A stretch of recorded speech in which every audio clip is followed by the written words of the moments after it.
Data 16 shkurt. Zanafilla, kapitulli 49.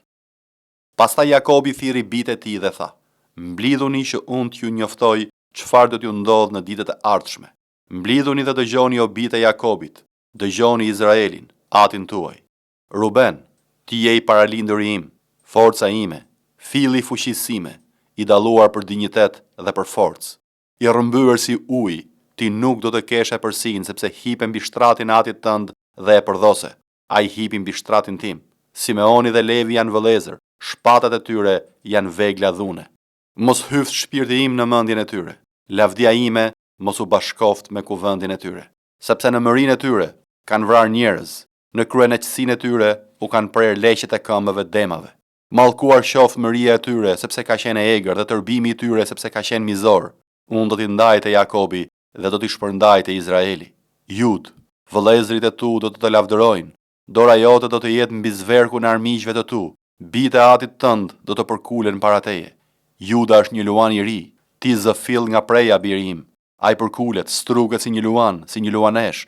Kush guxon ta zgjoj? Skeptri nuk do t'i hiqet Judës, as bastuni komandimit nga këmbët e tij, derisa të vi Shilohu, dhe atij do t'i binden popujt.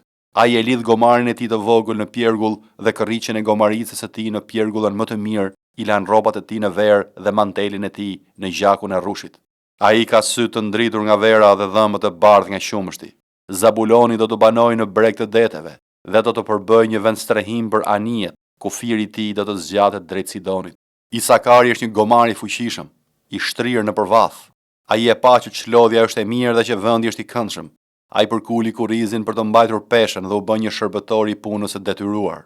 Dani do ta gjykojë popullin e tij si një nga fiset e Izraelit. Dani do të jetë një gjarpër në rrugë, një në përk në përshteg, që kafshon thembrat e kalit, kështu që kalorësit rrëzohen së prapthi. Unë pres shpëtimin tënd, o Zot. Një band grabitësish do të sulmoj Gadin, por dhe ai do t'i sulmoj këmbakëmbës. Nga Asheri do të vi buka e shishme dhe ai do të jap kënaqësira mbretërore. Neftali është një drenush e lënë e lirë, ai thot fjalë të bukura. Jozefi është një deg e një dru frutdhënës, një deg e një druri frutdhënës që ndodhet pranë një burimi. Degët e tij shtrihen mbi murin. Harkëtarët e kanë ngacmuar, i kanë hedhur shigjeta, e kanë ndjekur, por harku i tij ka mbetur i fortë. Krahët e tij janë forcuar nga duart e të fuqishmit të Jakobit, e atij që është bariu dhe shkëmbi i Izraelit. Nga Perëndia i atit tënd që do të të ndihmojë dhe nga shumë i larti që do të të bekojë me bekimet e qiellit nga lart, me bekimet e humnerës që ndodhet poshtë, me bekimet e sisëve dhe gjirit të nënës. Bekimet e atit tënd u akalojnë bekimeve të parëve të mi, deri në majat e kodrave të përjetshme. Ata do të jenë mbi kryet e Jozefit dhe mbi kurorën e tij që u nda nga vëllezërit e tij. Benjamini është një ujk grabitçar, në mëngjes hajahun dhe në mbrëmje ndan pren. Tërë këta janë 12 fiset e Izraelit, dhe pikërisht këtë u tha ati i tyre kur i bekoi. I bekoi duke i dhënë secilit një bekim të veçantë. Pastaj Jakobi urdhëroi duke thënë: Unë jam duke u ribashkuar me popullin tim. Më varrosni pranë etërve të mi në shpellën që ndodhet në arën e Efron Hiteut, në shpellën që është në fushën e Makpelahut përballë Mamres, në vendin e Kanaanit, atë që Abrahami bleu në arën nga Efron Hiteu si vendvarrim pronë të tij. Atje u varrosen Abrahami dhe Sara, gruaja e tij, aty u varrosen Isaku dhe Rebeka e shoqja, dhe aty u varrosa Lean. Ara dhe shpella që ndodhet aty u blej nga bitë e Hethit. Kur Jakobi mbaroi se dhëni këto urdhra bijve të tij, mblodhi këmbët në shtrat dhe vdiq dhe u bashkua me popullin e tij. Luka, kapitulli 2. Dhe ndodhi që në ato ditë u shpall një dekret nga ana e Qezar Augustit për të regjistruar gjithë botën. Ky regjistrim që i pari kur Kyreni ishte qeveritari i Sirisë, dhe të gjithë shkonin të regjistroheshin secili në qytetin e vet. Por edhe Jozefi doli nga qyteti i Nazaretit të Galiles për të shkuar në Jude, në qytetin e Davidit që quhet Betlehem, sepse ai ishte i shtëpisë dhe i fisit të Davidit, për të regjistruar bashkë me Marin, gruan e tij të premtuar, e cila qeshtat zan. Kështu ndërsa ishin atje, asaj u mbushën ditët për të lindur. Dhe ajo lindi djalin e saj të paralindur, e mbështolli me pelena dhe e vendosi një grazhd, sepse në han nuk kishte vend për ta. Tani në pato krahin ishin disa barinj që rrinin jashtë në fusha dhe natën ruanin kopen e tyre. Dhe ja një ëngjëll i Zotit ju paraqit atyre dhe lavdia e Zotit ndriçoi rreth tyre dhe ata i zuri një frikë e madhe. Por ëngjëlli u tha atyre: Mos druani, sepse unë po ju lajmëroj një gëzim të madh për të gjithë popullin, sepse sot në qytetin e Davidit lindi për ju një shpëtimtar që është Krishti, Zoti, dhe kjo do t'ju jetë si shenjë. Ju do të gjeni një foshnjë të mbështjellë me pelena të shtrirë në grasht. Dhe me një herë angjëllit ju bashkua një shumicë e ushtrisë qiellore që lëvdonte Perëndin duke thënë: Lavdi Perëndis në vendet më të larta dhe paqe mbi dhe pëlqim ndër njerëzit.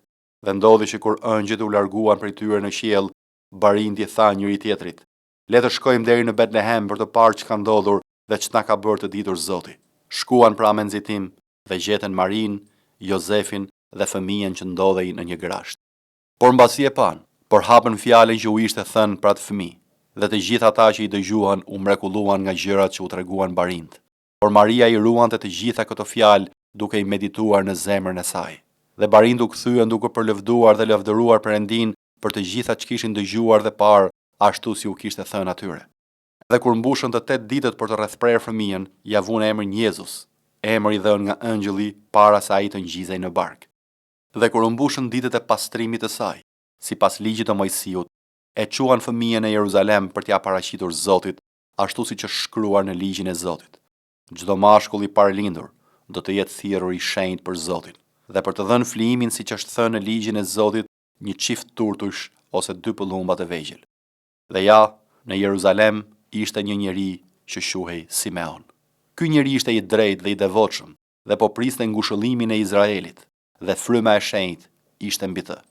Dhe ati ishte zbuluar nga fryma e shenjtë se nuk do të vdiste para se të shihte Krishtin e Zotit.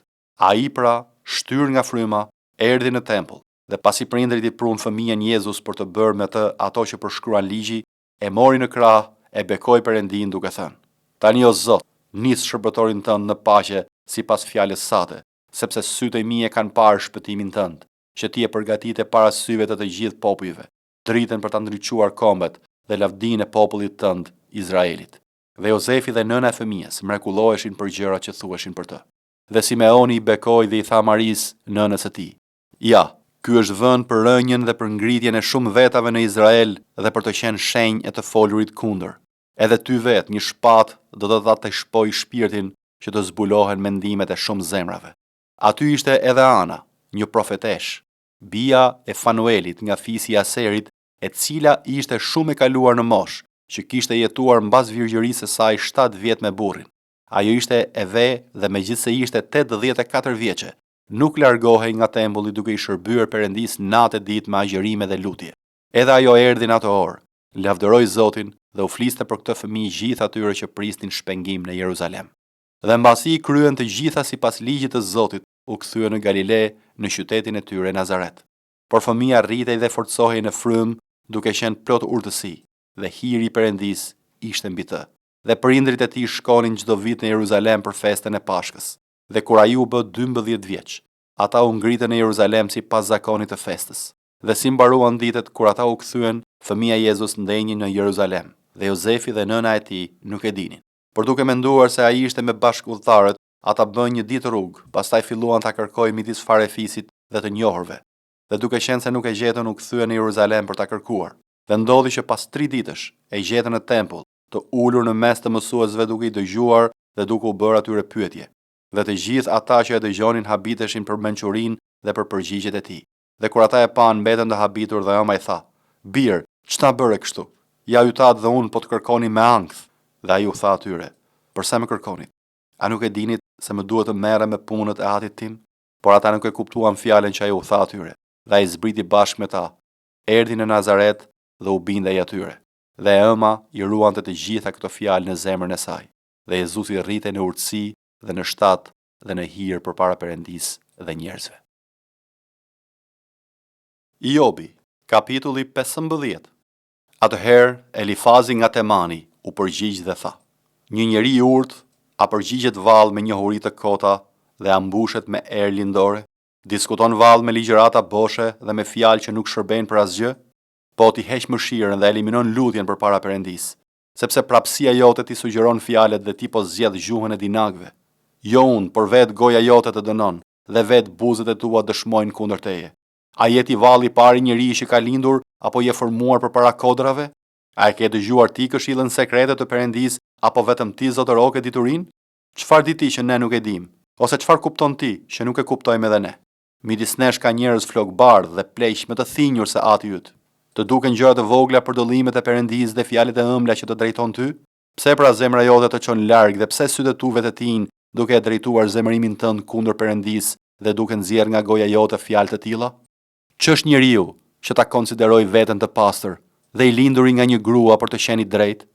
Ja, Perëndia nuk u zë bes as shenjtorëve të tij dhe qiejt nuk janë të pastër në sytë e tij. Aq më pak një qenie e neveritshme dhe korruptuar, njeriu që e pi paullësinë sikur të ishte ujë. Dua të flas, më dëgjoj. Do të të tregoj ato që kam parë, ato që të urtit tregojnë pa fshehur asgjë nga sa kanë dëgjuar prej etërve të tyre, të cilëve vetëm ju dha ky vend dhe pa praninë e asnjë të huaj në radhët e tyre. I keqi heq dhëmbje tër jetën e tij dhe vitet e caktuara për Tiranin janë të numëruar. Zhurma të llahtarshme arrin në veshët e tij dhe në kohën e bollëkut i sulet shkatërruesi. Nuk ka shpresë kthimi nga errësira dhe shpata e pret.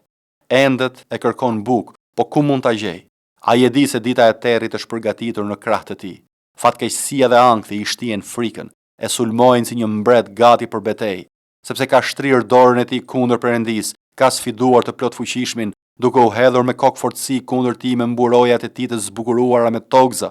Ndonse fytyra e tij është e mbuluar me dhjam dhe jetët e tij janë fryrë nga shëndoshja e tepërt, ai banon në qytete të shkretuara, në shtëpi të pabanuara që do të katandisen në grumbuj gërmadhash.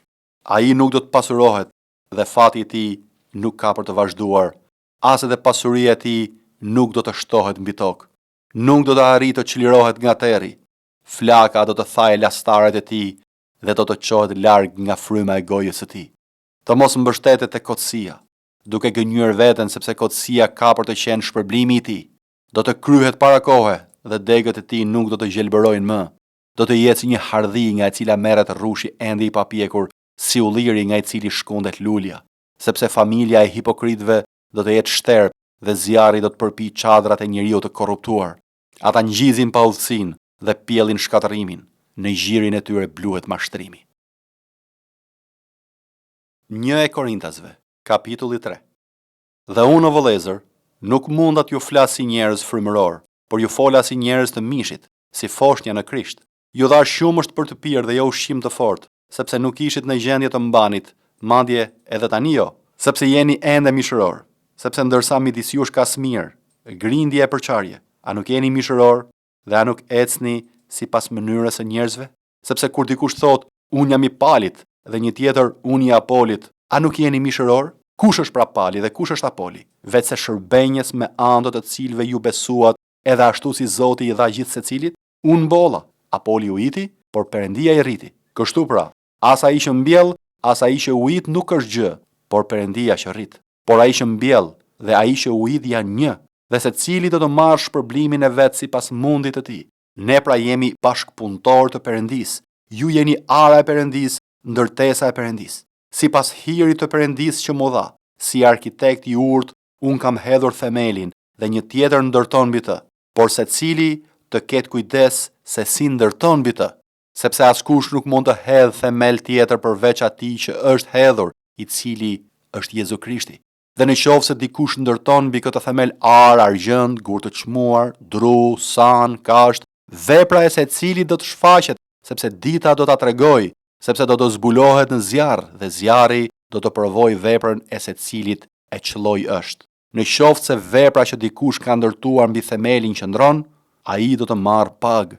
Në qoftë se vepra e dikujt digjet, do të pësoj humbje, por ai vetë do të shpëtohet, por si përmes zjarrit. A nuk e dini se jeni tempulli i Perëndisë dhe se fryma e Perëndisë banon në ju? Në qoftë se dikush e prish tempullin e Perëndisë, Perëndia do ta prish atë, sepse tempulli i Perëndisë i cili jeni ju është i shenjtë. Askush të mos mashtroj vetveten. Në qoftë se ndonjë nga ju mendon se është i urtë në këtë botë, le të bëhet i marr, që të mund të bëhet i urtë, sepse urtësia e kësaj bote është marrëzi përpara Perëndisë, sepse është shkruar, ai zë të urtët në dinakërinë e tyre, dhe përsëri Zoti i njeh mendimet e të urtëve se janë të kota. Prandaj asnjë të mos mburret në njerëz, sepse të gjitha janë tuajat. Qoft Pali, qoft Apoli, qoft Kefa, qoft bota, qoft jeta, qoft vdekja, qoft gjërat e tanishme, qoft gjërat e ardhshme, të gjitha janë tuajat. Dhe ju jeni të Krishtit dhe Krishti është i Perëndisë.